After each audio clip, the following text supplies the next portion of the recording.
Hey everyone, welcome back to my channel. Today we are going to be doing some dark academia DIYs.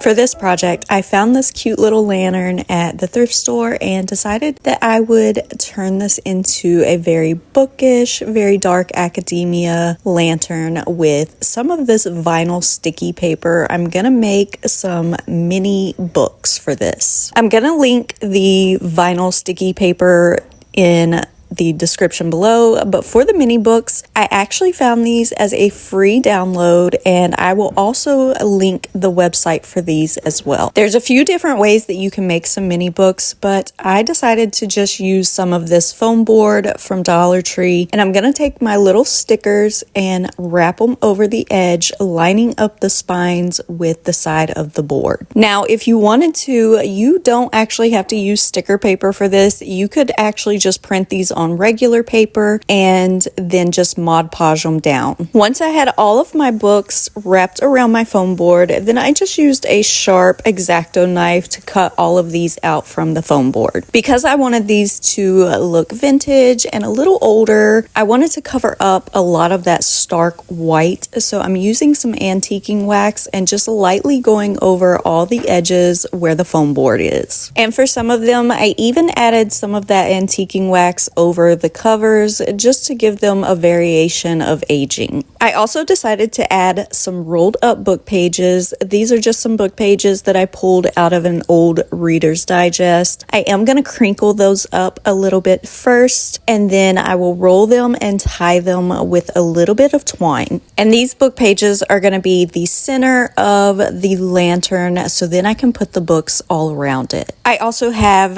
these fairy lights that I'm going to add into this lantern. So what I'm doing here is just kind of messing up the fairy lights, wrapping those around those book pages, and then I'll put the cover over top of this. Then I'm just going to use my fingers to hold those book pages and kind of pull them from side to side so that I can drop all of these little vintage books down inside of here.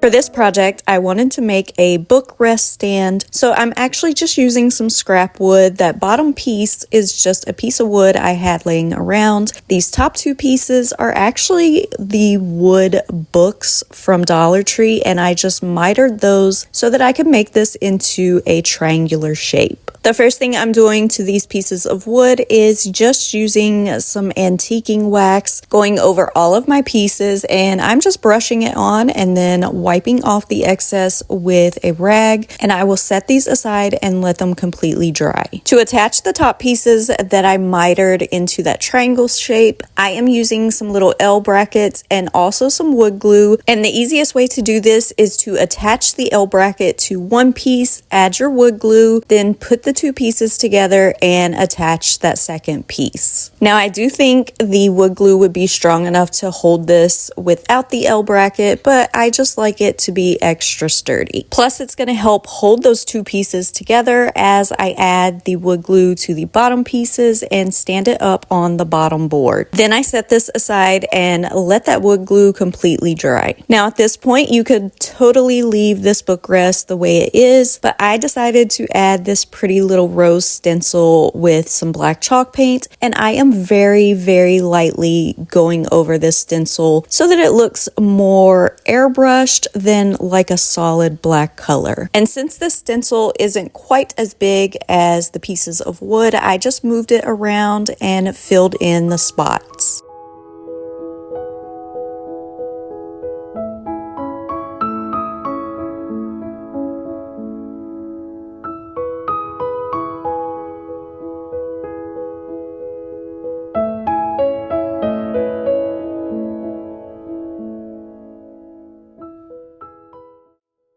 I thought right now would be a great time to just break in here and share with you guys a little secret project that I've been working on. I posted about this earlier in the week, and I have been so excited to share with you guys this beautiful crafting journal that I created, and it is now available for purchase on Amazon in a paperback or hardcover version. This is a 400-page journal, and I created each of the pages inside of it to help you keep up and keep track of all your crafting projects. There are pages to keep up with all of your ideas, and then there are individual project pages where you can figure out the material that you will need, the pricing, and this will help you keep track of especially projects that you like to create over and over again. So if you want to check this crafting journal out, you can head over to the link down in the description box below.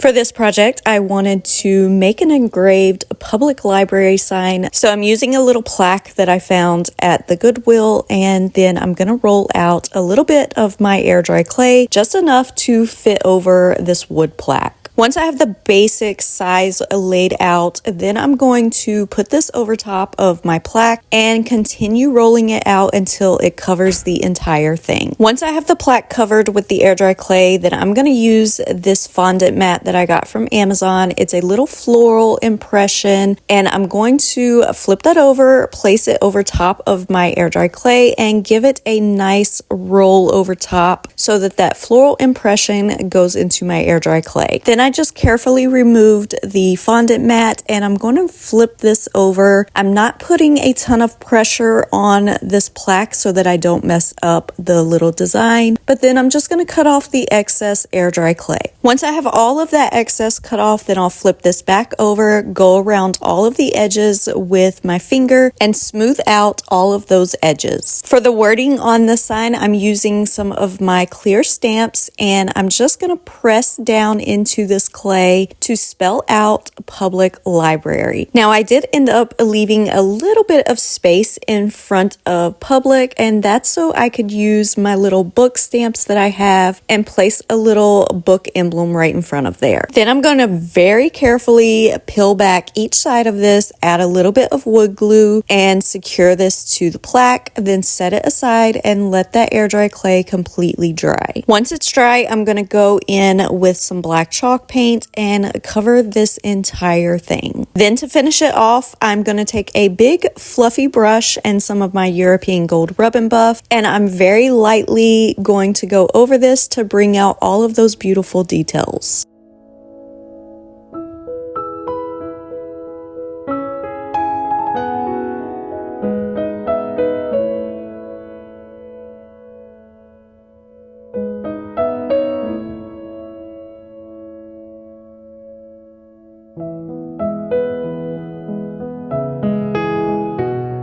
For this project, I ended up having one of these little mannequin hands left over from the Halloween projects that I did, and I thought this would be perfect to make a little wall hanging with this. To actually hang this, I'm going to be using this little wood plaque. I got this one from Dollar Tree, and I'm going to attach the mannequin hand to this. But before I do that, I'm actually going to go in and stain both of these pieces with some antiquing wax. Again, just going over these with a brush and then wiping off the excess with a rag. For the mannequin hand, I am going to position this exactly the way I'm going to want it before actually staining this with the antiquing wax. This way, I don't have to worry about going back in on the joints and the little knuckle parts once I move it around. To attach the two pieces, the mannequin hand actually has a hole in it. You just have to break through the little felt paper on the back of it. And I pre-drilled through the little wood plaque added a screw through that hole, then placed some gel super glue around that screw and put the mannequin hand onto it. I wanted my mannequin hand to hold some flowers, so I'm going to use this little foam ball that I got from Dollar Tree, and I ended up just cutting off part of it so that it will sit flat in the mannequin's palm. Then I'm going to cover that foam ball with a little bit of some green and brown moss. Now, working with moss is a super messy, and I actually found this little hack on TikTok. You put the moss in a little plastic bag and then add in some regular white school glue, then kind of scrunch it around so that this will not be as messy. You won't have little pieces falling everywhere. Then I'll just remove it from the bag and kind of shape it around my little foam ball. I will say it does stick to your fingers a little bit, but this is definitely a lot cleaner than trying to work with moss that is getting everywhere. And of course, you don't have to use hot glue or anything like that. I'm just setting this aside and letting this dry over the foam ball. To actually attach the foam ball to my hand, I didn't want to glue it or anything, so I used some little poster sticky tack stuff on the bottom of the foam ball and just stuck it down to the hand. Then I was able to just add in a few dried flowers.